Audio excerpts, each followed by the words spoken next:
Panorama group, जो सोचता है वो करता है।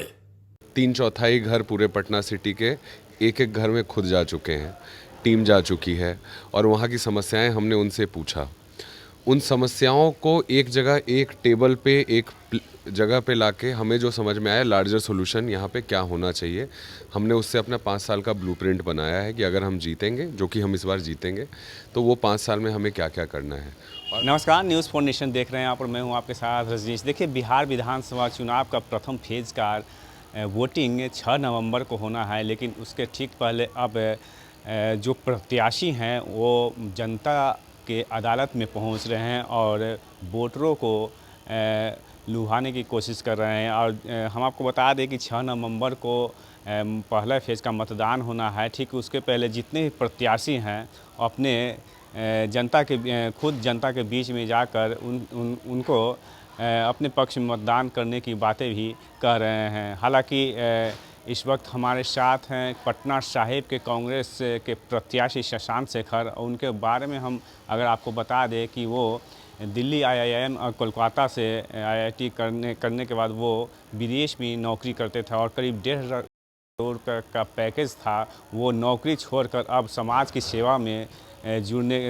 सेवा करने के लिए पहुंचे हैं और इस पटना साहिब से कांग्रेस प्रत्याशी के रूप में वो इस वक्त हमारे मैदान में हैं और जनता के बीच में अब वो जा रहे हैं। हालांकि शशांक शेखर हमारे साथ होंगे और उनसे हम विशेष बात करेंगे कि आखिर उनके शुरुआती जीवन कैसी रही और कैसे इन्होंने समाज सेवा की ओर रुख किया। तो शशांक जी, सबसे पहले आपसे ये जानना चाहेंगे कि आपकी जीवन शैली कैसी रही और कैसे आप समाज सेवा की ओर मुखातिब हुए। देखिए, समाज सेवा की जो शुरुआत है मेरे जीवन की, मुझे लगता है कि उसकी विरासत मुझे दादाजी से मिली है। मेरे दादा अपने समय में बहुत बड़े समाज सेवी रहे हुए हैं। क्षेत्र में किसानों के लिए, गरीब गुरबों के लिए और पिछड़ी जातियों के लिए उनने जो काम किया है, वो अभी भी उनके मरने के 15 साल के बाद भी क्षेत्र में सब लोग पहचानते हैं, उनको बहुत अच्छे से जानते हैं। आपको मेरे घर आना हो, अभी भी अगर आप 5 किलोमीटर दूर भी हैं और वहाँ पे आप पूछ लें कि मंसूरगंज वाले नेताजी का मकान कहाँ हुआ, तो आपको रास्ता एग्जैक्ट घर तक का बता देंगे।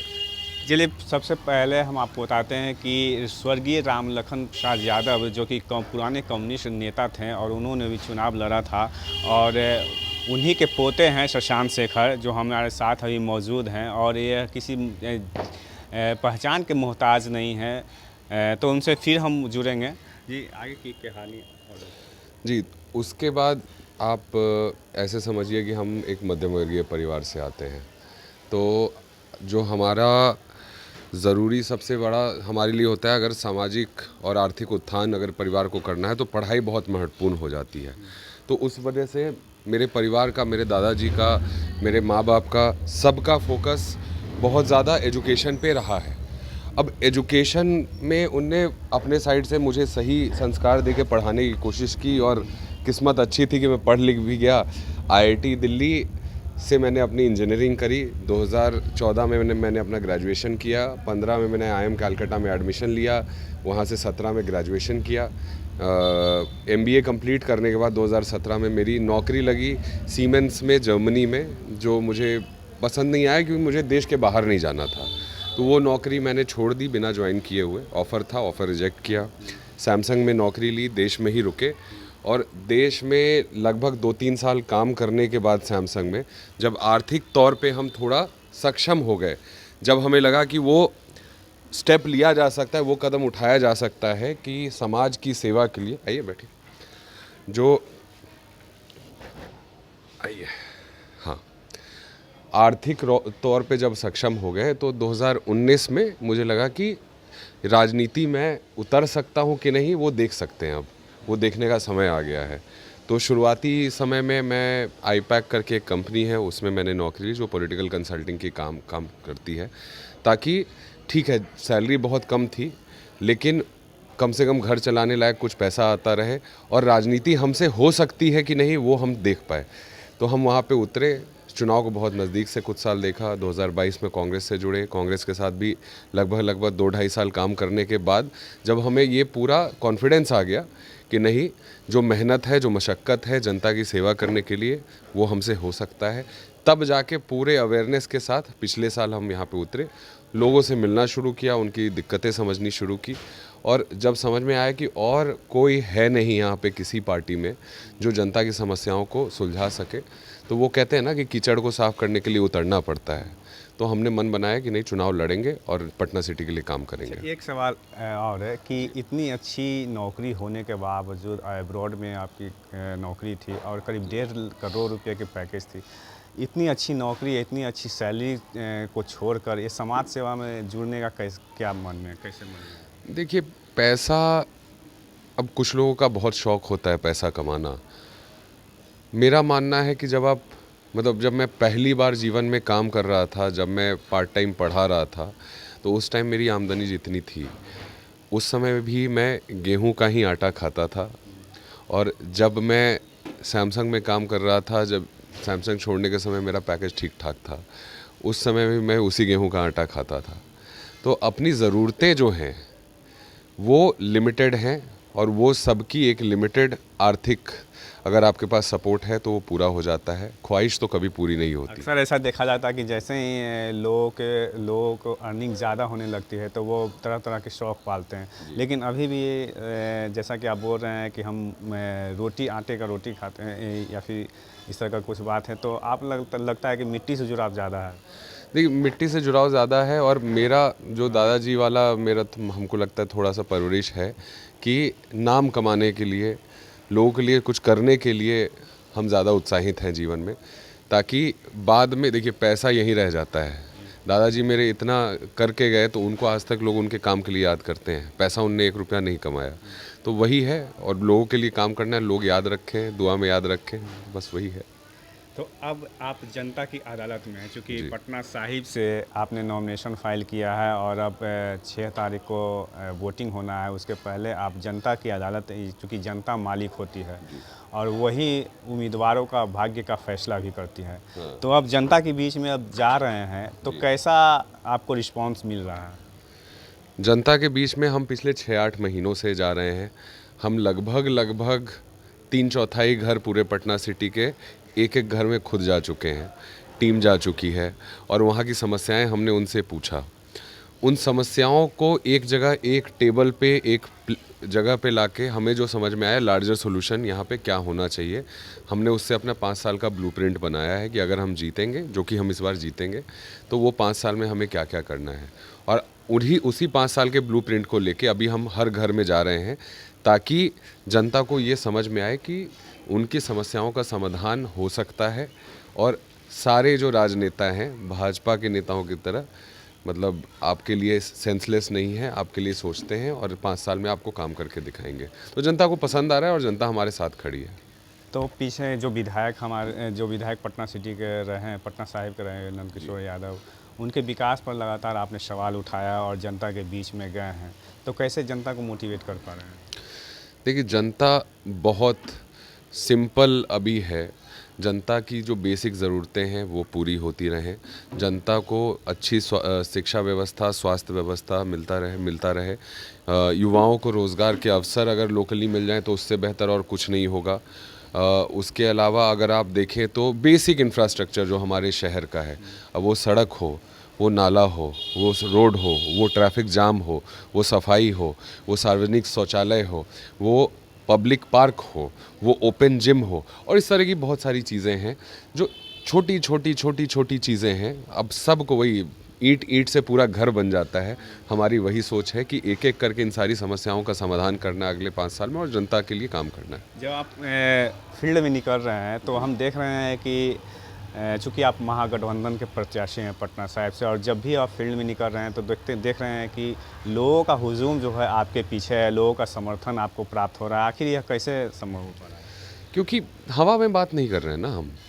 अब भाजपा की तरह अच्छे दिन आएंगे, 15 लाख आपके अकाउंट में आएंगे, 2 करोड़ रोज़गार हर साल मिलेगा, बिहार विकसित होगा। विकसित बिहार का पोस्टर भाजपा ने हर कोने पे लगाया था चुनाव के पहले। आप देख रहे हैं, आप मेरे घर आए होंगे तो गलियों से आप गुजर के आए होंगे, आपको दिखा होगा कि कितना विकास हुआ है पटना सिटी का। हमें सेकंड क्लास सिटीज़न बना के छोड़ दिया गया है पटना में ही। मैं तो बाहर से कंपैरिजन भी नहीं कर रहा, मतलब जयपुर हो गया, भोपाल हो गया, आपका भुवनेश्वर हो गया, विशाखापट्टनम, छोटे छोटे शहर, मतलब कुछ शहर तो राजधानी भी नहीं थे किसी राज्य के किसी समय पे, उनका इतना ज़्यादा विकास हुआ है पिछले 25-30 सालों में।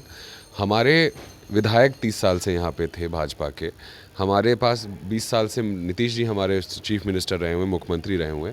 उसके बाद भी अगर राजधानी में जो पुरानी राजधानी है, जो असली राजधानी है, वो सेकंड क्लास बन के रह जाए तो फिर मतलब गुस्सा तो आएगा, और गुस्सा वो जनता में भी भरा हुआ है, उन्हें निकालने का रास्ता अभी तक नहीं मिला था, इस बार मिला है। आप चूँकि युवा हैं और युवा वर्ग से आते हैं, तो आपको युवाओं का कितना समर्थन प्राप्त हो रहा है? युवाओं का हुजूम हर जगह उठ रहा है। जो लोग फिज़िकली यहाँ पे आ सकते हैं, हर मोहल्ले में आप भी देख रहे होंगे हमारे साथ जुड़ रहे हैं। उसके अलावा फेसबुक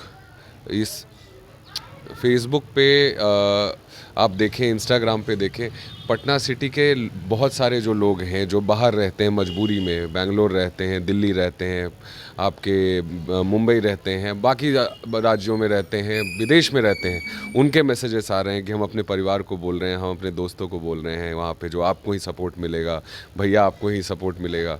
तो बहुत अच्छा रिस्पॉन्स है, क्योंकि युवाओं को वो होप देने वाला, वो आशा देने वाला यहाँ पे कोई भी दल या कोई भी इंसान अभी तक आया नहीं था।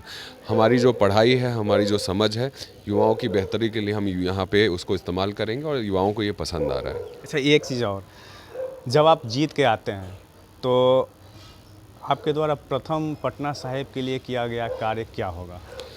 पहला जो हमारा काम होगा वो युवाओं के लिए होगा। शिक्षा, रोज़गार और बेसिक इंफ्रास्ट्रक्चर जो युवाओं को चाहिए, अब वो लाइब्रेरी से लेके खेल कूद के मैदान, प्रैक्टिस फील्ड की हो। आप देखेंगे पहले 1 साल में पटना सिटी के जितने सरकारी स्कूल हैं उनको पहले तो 0 पॉइंट पे लेके आया जाएगा, क्योंकि अभी हम नेगेटिव में बैठे हैं। सारे आपके स्कूल जर्जर हालत में है, सारे स्कूलों में की हालत ख़राब है, पढ़ाई ढंग से कहीं होती नहीं है। स्कूलों को ढंग का बनाना है। हर वार्ड में हमें कम से कम 2 इंग्लिश मीडियम स्कूल बनाने हैं, उन्हीं सरकारी स्कूलों को हम कन्वर्ट करेंगे। केंद्रीय विद्यालय की मांग कब से चली आ रही है, पटना में 2 आ गए लेकिन पटना सिटी को 1 भी नहीं मिला, तो उसके लिए हम लड़ाई लड़ेंगे, वो अलग लड़ाई है। लेकिन जो हमारे पास एग्जिस्टिंग स्कूल्स हैं, बंद हुए जो स्कूल हैं, बहुत जगह आप देखेंगे बिल्डिंग एक है, 7 स्कूल चल रहे हैं एक ही बिल्डिंग में। अभी मैं गया था रानीपुर चकिया करके एक एरिया है, 2-3 दिन पहले वहाँ पे गया था लोगों से मिलने के लिए। वहाँ एक स्कूल दिखा हमें, 1 रूम है उस स्कूल में, और उसमें भी मतलब ओमपुरी के गाल गड्ढे नहीं थे, उससे ज़्यादा गड्ढे ब्लैक बोर्ड पे थे। उस एक कमरे के स्कूल के लिए 4 टीचर अपॉइंटेड हैं, 4 टीचर पढ़ाते हैं, 5 क्लासें चलती हैं उसमें।